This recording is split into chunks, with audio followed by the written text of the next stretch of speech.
कार्यक्रम सुनने वाले सभी श्रोताओं को राम राम। भाई बहनों, आज हमारे साथ कार्यक्रम में हैं डॉक्टर रामलाल चौधरी, सस्य वैज्ञानिक, ICAR सरसों अनुसंधान निदेशालय भरतपुर।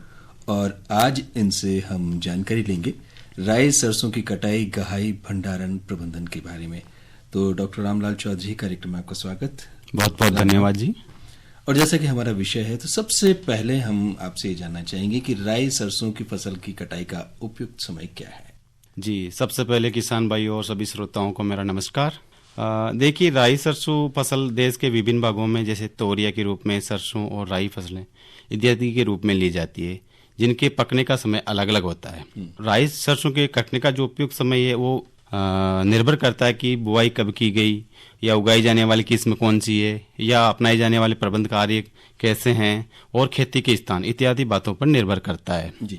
लेकिन जो प्रमुख उत्पादक राज्य हैं जैसे राजस्थान, हरियाणा, उत्तर प्रदेश, मध्य प्रदेश, इन क्षेत्रों में सरसों की कटाई जो है वो फरवरी से मार्च तक कर ली जाती है। इनमें जो तोरिया की फसलें होती है वो लगभग 90 से 95 दिन में पककर तैयार हो जाती है, और जो राई सरसों होती है वो लगभग 130 से 150 दिन में पककर तैयार हो जाती है। तो किसान भाई ये समय का ध्यान रखें।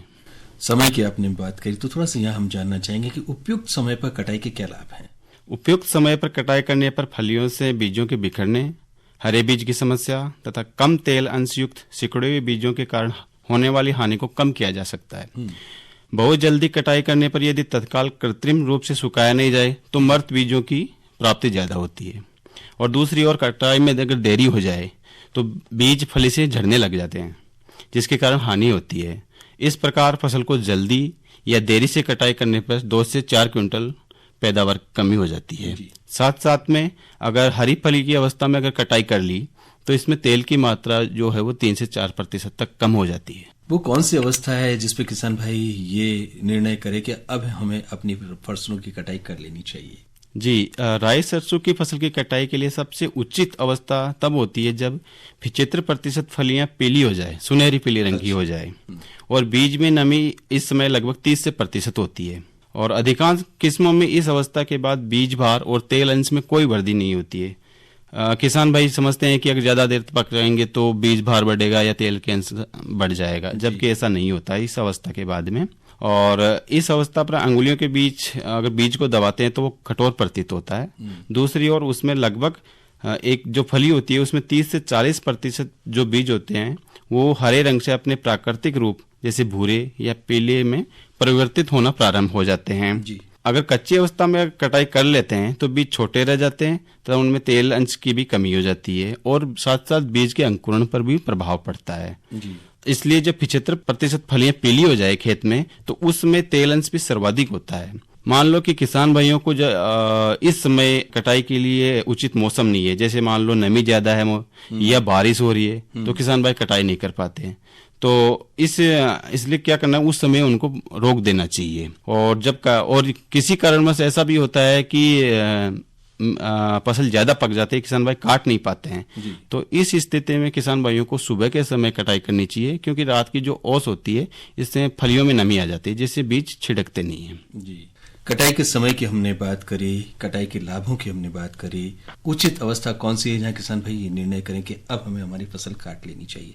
लेकिन यदि बात करें कटाई, गहाई और ओसाई के उपयुक्त तरीकों की, तो पहले तो ये बताएं कि कौन सा उपयुक्त तरीका है, और क्या इसके लिए कोई यंत्र भी काम में लिए जा सकते हैं, यदि हैं तो उनकी भी जानकारी दीजिए। जी बिल्कुल, किसान भाइयों को इस बारे में काफी हद तक जानकारी है, फिर भी हम चाहेंगे कि उनको और दुरुस्त जानकारी दी जाए। तोरिया सरसों राई की कटाई सामान्यतः दरांती से की जाती है, जैसे आम किसान मतलब सभी लोग अपनाते हैं। दरांती से कटाई पौधों में लगभग 15 सेंटीमीटर ऊंचाई पर ठूंठों को छोड़ते हुए की जाती है, और काटी गई फसल को छोटी छोटी पूलियों में बांधकर चट्टा बनाकर कुछ दिनों के लिए धूप में सुखा देते हैं, जिससे फसल अपना प्राकृतिक रंग भी ले लेती है, और जो बीजों में नमी होती है वो लगभग 20% पहुंच जाती है जी। इन फसलों की कटाई के लिए जैसे मान लो ट्रैक्टर चालित हार्वेस्टर या रीपर भी उपलब्ध है, लेकिन अपने भारत में ज्यादा लोकप्रिय नहीं है। अच्छा। क्योंकि यहाँ जो अधिकांश किसान भाई है वो उनके पास सीमित साधन है तथा वो लघु व सीमांत वर्ग के होते हैं जी। लेकिन आजकल देखा होगा कि जो धान्य फसलों की कटाई के लिए कंबाइन हार्वेस्टर है वो भी काफी प्रचलन में है, तो किसान भाई उनका भी जो कंबाइन हार्वेस्टर से उनकी भी सहायता ले सकते हैं फसल की कटाई के लिए। लेकिन ध्यान ये रखना चाहिए, जब कंबाइन हार्वेस्टर यूज करते हैं किसान भाई, तो एक खरपतवार रहता है खेत में सत्यानाशी, तो उसको पहले निकाल देना चाहिए, क्योंकि जो सत्यानाशी खरपतवार के बीज अगर फसल में मिक्स हो जाएंगे तो फिर उनको निकालना बहुत मुश्किल रहता है। वो समान आकार के और रंग के होते हैं और साथ साथ में वो बहुत विषैले होते हैं। कटाई, गहाई और भंडारण के वक्त राई सरसों के बीज में नमी की मात्रा क्या होनी चाहिए? कटाई, गहाई या मंडाई जो कहते हैं, हम थ्रेसिंग कहते हैं, वो तब करनी चाहिए जब बीज में नमी की मात्रा लगभग 12 से 20% की रह जाए। अगर बीज मान लो फसल ज्यादा सूख जाती है तो इससे क्या बीज के टूटने का, कुचलने का या क्षतिग्रस्त होने की संभावना रहती है जी। तो इसलिए फसल की जो मंडाई है वो थ्रेसर से करना ज्यादा उपयुक्त रहता है, क्योंकि इसमें बीज तथा भूसा अलग निकल जाते हैं। और आजकल बाजार में तो जो मल्टी क्रॉप थ्रेसर है जिनको बोलते हैं वो भी उपलब्ध है, बहुफसली यंत्र जिनको कहते हैं, उनका भी काफी सरलता से उपयोग किया जा सकता है, कोई जोखिम नहीं है। जहां मान लो थ्रेसर उपलब्ध नहीं है जिन किसान भाइयों के पास में, वहां फसल की जो मड़ाई है वो डंडी से फलियों को पीट कर की जाती है, या जो खलियान होता है वहां फसल को फैला दी जाती है और उसके ऊपर ट्रैक्टर आदि चलाकर उसको गहाई कर ली जाती है। उसके बाद में किसान भाइयों को ओसाई करने की जरूरत होती है। ज्यादातर मशीनें जैसे ऐसी होती है जिनमें बिल्कुल साफ दाना निकालती है, लेकिन मान लो जैसे भूसी के साथ दाने के साथ भूसा है तो ओसाई की जरूरत पड़ती है। तो इसमें किसान भाई ज्यादातर क्या करना चाहिए किसान भाइयों की, जो अपने परात होती है या जिनको टोकरियां कहते हैं, उसमें सरसों के दानों को जो भूसे सहित रहते हैं उनको तेज जो हवा होती है, प्राकृतिक हवा, उसमें कर सकते हैं। उसमें जिससे भूसा अलग निकल जाता है और बीज भारी होता है वो नीचे इकट्ठा हो जाता है। अगर मान लो प्राकृतिक हवा उतनी तेज नहीं बह रही है तो किसान भाई पंखे, जो यांत्रिक पंखे होते हैं, ट्रैक्टर चालित रहते हैं और बिजली से चलने वाले भी होते हैं, उनके सामने फसल की जो शुद्धिकरण कह सकते हैं हम, वो या ओसाई कहते हैं, कर ले और साफ बोरों में भर ले उसको। क्योंकि किसान भाइयों को ये भंडारण से पहले जो दाने में नमी कितनी होनी चाहिए वो नमी के बारे में पता होना चाहिए। जैसे मान लो कटाई के समय कितने रहनी चाहिए, या भंडारण करने जा रहे हैं तब कितने, या ट्रैक्टर से जो गहाई कर रहे हैं तब कितनी होनी चाहिए। तो कटाई के समय जैसे हमने चर्चा की कि लगभग 30% तक उनमें नमी रहती है, और इसके बाद फसल को 5-7 दिन तक धूप में सूखने के लिए रख दी जाती है। और मंडाई जब करनी चाहिए जब बीज में नमी की मात्रा 12 से 20% तक आ जाए। तो फसल के बहुत अधिक सूख जाने पर भी बीजों की, जैसे मैंने बताया, कि क्षति हो जाती है गहाई करते समय। और जब भंडारण के लिए बीजों को रखना है तो उसमें बीज में जो नमी है वो 8% से ज्यादा नहीं रखनी चाहिए जी। तो उसके लिए किसान भाइयों को ओसाई के बाद में अच्छी तरह बीज को सुखा लेना चाहिए धूप में, उसके बाद ही भंडारण करना चाहिए जी। डॉक्टर रामलाल चौधरी, बहुत महत्वपूर्ण जानकारी आप हमारे भाई बहनों को दे रहे हैं राई सरसों की कटाई, गहाई और भंडारण प्रबंधन के बारे में। कटाई हमने कर ली, गहाई हमने कर ली, ओसाई हमने कर ली, सब कुछ हो गया। अब आखिर में बचता है भंडारण। किसी भी किसान भाई को अपने इन फसलों का अच्छा भंडारण करने के लिए किन किन सावधानियों का ध्यान रखना चाहिए? देखिए किसान भाइयों, बीज भी एक जीवित सामग्री है जी। और जब वे भंडारण के दौरान शोषण करते हैं और शोषण के दौरान कार्बन डाइऑक्साइड गैस, जलवाष्प, जिसमें नमी कह सकते हैं, और गर्मी, उष्मा उत्पन्न करते हैं। यदि बीज ठंडे और शुष्क होते हैं तो शोषण की दर घट जाती है जी। लेकिन जो टूटे हुए बीज रहते हैं वो जो साबुत बीजों की तुलना में ज्यादा शोषण क्रिया करते हैं, और इसके फलस्वरूप जो कार्बन डाइऑक्साइड गैस, जलवाष्प और ऊष्मा का संचय से क्या होता है, जो सूक्ष्म जीवी सक्रियताओं को प्रोत्साहन मिलता है। मतलब इससे कवक, जीवाणु का आक्रमण बढ़ जाता है और बीज के सड़ने की समस्या आ जाती है, या उसकी जो गुणवत्ता है वो खराब हो जाती है। इसलिए हम अच्छी भंडारण सुविधाओं की व्यवस्था करके इन हानिकारक कीटों से बच सकते हैं। इसलिए भंडारण के दौरान बीज, तेल और खली की गुणवत्ता को सबसे ज्यादा प्रभावित करता है वो तापमान और आर्द्रता होती है। तो इनका बिल्कुल अच्छे से नियंत्रण करना चाहिए। इसलिए बीजों को भंडारण में रखने से पूर्व बीज भंडार को पूर्ण रूप से साफ सुथरा कर लेना चाहिए, और भंडारण करने से पूर्व जिन बोरों में बीज डाले जा रहे हैं उन बोरों को भी साफ कर लेना चाहिए और धूप में रख देना चाहिए, ताकि उनकी नमी सूख जाए और उनमें जो कीट, फंगस है या फफूंदी लगी हुई है वो भी मर जाए। कोशिश करनी चाहिए कि हमेशा नई बोरों का ही प्रयोग कर लें, जिससे बीज में नमी की मात्रा न बढ़े। और बीज भंडारण से बोरों को लकड़ी के सख्त तख्तों पर चट्टा बनाकर रखते हैं, जिससे देखभाल में भी आसानी होती है। तख्ते ना हो किसी किसान भाई के पास में तो पक्की ईंट भी रख सकते हैं, उसके ऊपर बोरों को रखा जा सकता है।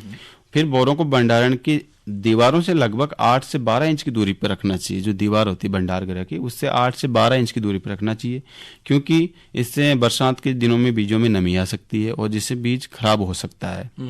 तो इन चीज़ों का ध्यान रखना चाहिए। इसके बाद में मान लो बीज, जैसे मैंने कहा, कभी कभी बीज उग भी आते हैं नमी के कारण और बाकी बचे हुए रहते हैं बीज, वो भी खराब हो जाते हैं। तो भंडारण के बाद जो भंडार गृह है उसको हवारोधी कर देना चाहिए, जिससे बाहर की हवा अंदर नहीं जा सके, और उसकी समय समय पर देखभाल करते रहना चाहिए। अगर मान लो इस दौरान भंडार गृह में कोई कीट फफूंदी दिखाई दे तो तुरंत उस कीट फफूंदी नाशक दवा प्रयोग करके उनको मार देना चाहिए। और इस प्रकार यदि बीज को भंडार गृह में 20 डिग्री सेंटीग्रेड तापमान के नीचे और लगभग 8% मॉइस्चर आर्द्रता पे रखा जाए तो बीज को 2 वर्ष तक बिल्कुल अच्छी क्वालिटी के साथ रखा जा सकता है। उसकी गुणवत्ता या तेल की मात्रा उसमें कोई कमी नहीं आती है। और ध्यान रखना चाहिए, मान लो भंडार गृह की दीवारों में टूट गई हो या चूहों ने कहीं बिल कर दिया हो तो उसमें सीमेंट भर के अच्छे तरह से बंद कर देना चाहिए।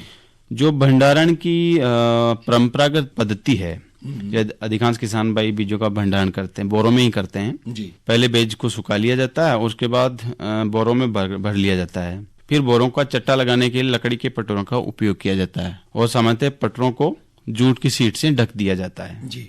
इसके बाद बोरों को एकांतर दिशाओं में व्यवस्थित किया जाता है और सामान्यतः एक चट्टे में 3 परतें होती है। जो हमारा राष्ट्रीय बीज निगम है वो भंडारण के लिए एक संशोधित विधि का प्रयोग करता है। अच्छा। तो उसमें क्या होता है कि बोरों की जो परतें होती है वो 3 से ज्यादा भी हो सकती है और उनको चट्टों में रख दिया जाता है। इसके बाद उन्हें जलरोधी पॉलिथीन शीट से ढक दिया जाता है। और जो आधुनिक भारतीय विधि है, जैसे हमारा राष्ट्रीय डेयरी विकास बोर्ड है, इन्होंने 1988 में बहुत ही कम पूंजी निवेश के साथ एक पेड़ भंडारण नामक और एक अनोखी, जिसको कि खुली तिलहन भंडारण पद्धति, इसकी शुरुआत की थी। इस पद्धति में चारों ओर 1 मीटर ऊंची दीवार से युक्त ऊपर व नीचे की और प्लास्टिक की परत लगा हुआ एक मिट्टी का प्लेटफॉर्म बनाया जाता है जो थोड़ा उठा हुआ होता है। और इस पद्धति का लाभ यह है कि इसमें धूमन के साथ साथ बीज के नमूनों का परीक्षण भी संभव होता है।